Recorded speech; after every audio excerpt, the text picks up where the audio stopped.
What's going on, family? Just giving you part two of the part one I did pretty late last night on crypto hardware storage versus the exchange or versus the brokerage account. I'm going to go into a little more depth on selecting that specific hardware device. I call it a vault because I literally treat it like a vault and don't touch it. But I'm going to give you a couple of things to think about when selecting one. And then I'm going to give you some examples of one that I select and I use and why I think it would be ideal, and also give you some resources on where you could dig a little bit further. Disclaimer: I do not work for Ledger. I'm not an affiliate. I don't get paid for any promotions on this. Again, this is just what I have used and like what I currently use. It doesn't mean that others that I haven't used are inferior or not worth the time to research. That is up to you. It makes no difference which one you use to me. Like I said, I'm just giving you the guidance on what to look for and what to select when ready. I'm going to go back to my OneNote, hide that. And when you're selecting a hardware wallet, and I'm going to use Ledger as an example, and we'll go to the website and kind of show you why. When you're selecting it, make sure you do the research that it holds the coins that you're looking to transfer.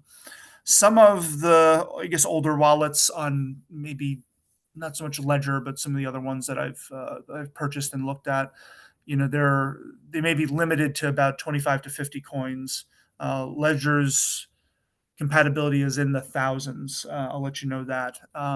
Some of them are pretty easy to transfer. Some of them it takes a little more dancing around.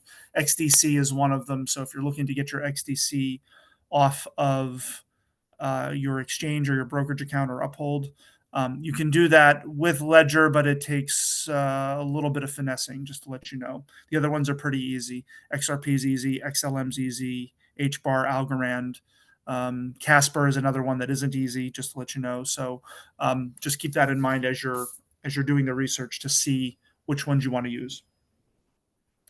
Two, you only need one device, and of the same kind, I should say. So if you decide on a Ledger Nano S, you don't need 13 of them. One will do.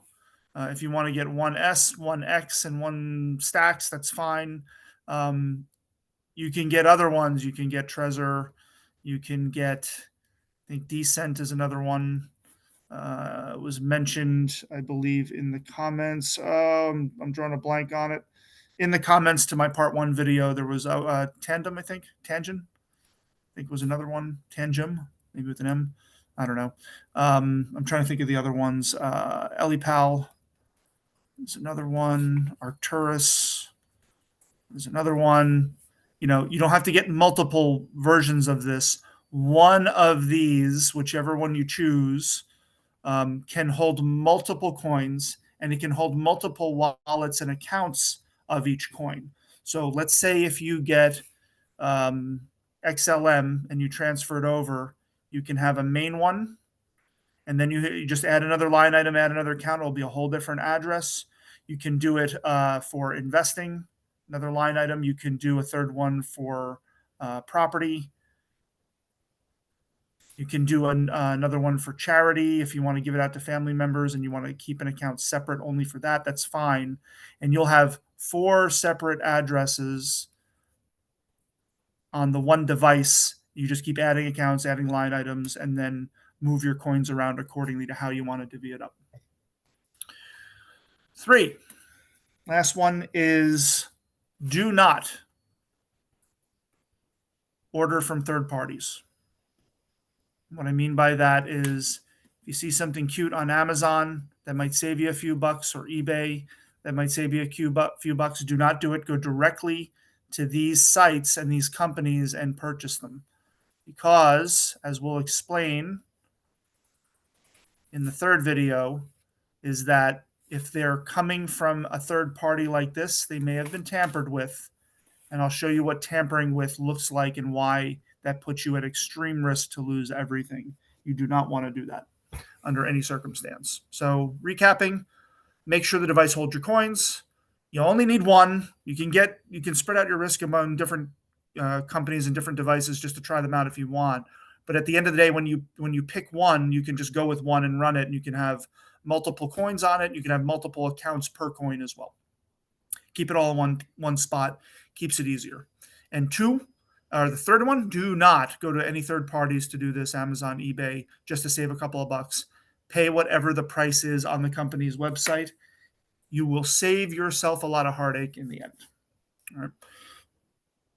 Now, I'm going to go to the Ledger site. And on the Ledger site itself, you're going to have an ability to learn a bunch of terminology on this. You can go and compare their products, the Stax, the Nano S Plus, and then they even have accessories and packs that go along with it. You can buy packs of 3. They call it a family pack. Saves you a little bit of money doing so. But I'm going to go to compare our devices to show you what that looks like. So their 3 main ones are the Nano S Plus, the Nano X, and then the Ledger Stax, which it looks like the Stax is out. That's why it says notify me. This looks like, I've never purchased it and I've never used it, but it looks like something that's comparable to a very small iPhone size device with a touchscreen on it. Some of our newer generation members, our younger generation members, are very comfortable with touchscreen devices. I think this was just an ability to create something that would market to them as well. The S and the X, the biggest difference between the two is that the X has Bluetooth capability. The S Plus does not. And there's the difference in price, almost twice as much. So I say the S is fine. It holds thousands of coins. You're fine with it. I never had a problem with the S. I have used S. I've given S to family members. I still have one.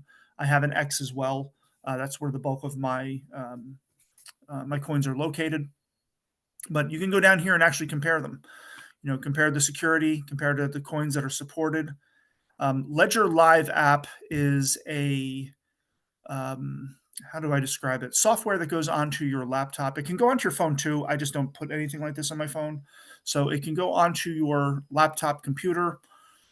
You fire it up and it pretty much shows you your portfolio, your account. You can click on each account and then dig into the sub accounts. It'll show you each line item. It'll show you how many coins are in there, what the current price is, because the price of the coins actually gets updated through their software. It's basically a one-stop place that you can go to see what it's looking like and what your portfolio looks like. Some people just like seeing lots of money in a place. Like we kind of like log into our bank account app. Same concept.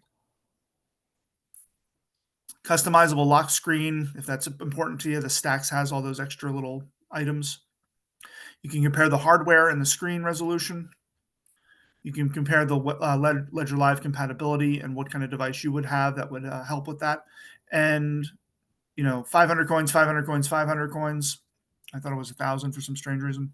But either way, you can dig a little bit further and to see if the coins that you have would actually be compatible with this. So take some time to go through the comparisons on this. Like I said, S is fine. I've used both that and the X. I have not used Stax. You can get in a bunch of different colors if you're really into that too. And treat it like what it's supposed to be treated like, which is a vault. Put it in a Faraday cage or a Faraday bag. Put it into your safe if you have one. And the only time you really need to hook it up to your laptop to be compatible with Ledger Live is when you're sending coin out or bringing some in, pretty much. But definitely if you're sending it out to either somebody around the world, friend or family member, or to a potential exchange or brokerage account to sell and make money off it or to make other plays, you have to electronically and digitally sign off on that transaction, leaving your vault. And you do it through this device here that looks like a flash drive. Best way to put it.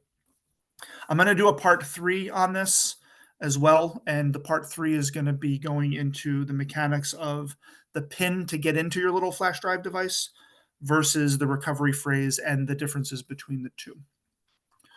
Giant hugs.